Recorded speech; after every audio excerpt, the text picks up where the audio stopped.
God gave Elijah some directions that didn't seem to make a whole lot of sense. When Elijah was hungry, God sent him to stay with a poor widow who didn't have any extra food. This might not sound like a good idea, but God knew what he was doing. Even though the woman had just enough food to prepare one meal for Elijah, herself, and her son, she followed God's directions.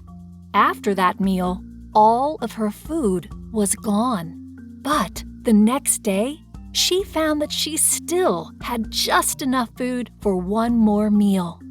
God provided, and the whole time that Elijah stayed with the widow and her son, there was enough food for them to eat. Later, the woman's son got very sick and died.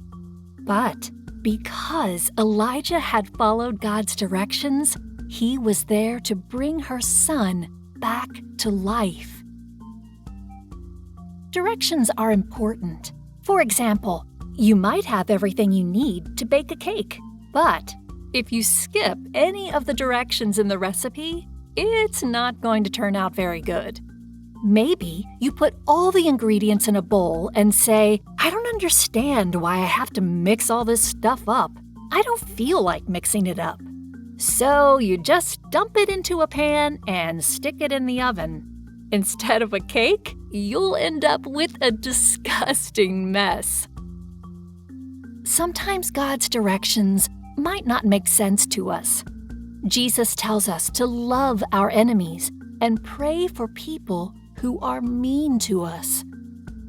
Those directions are hard to follow and might not seem to make sense. But God knows what He's doing.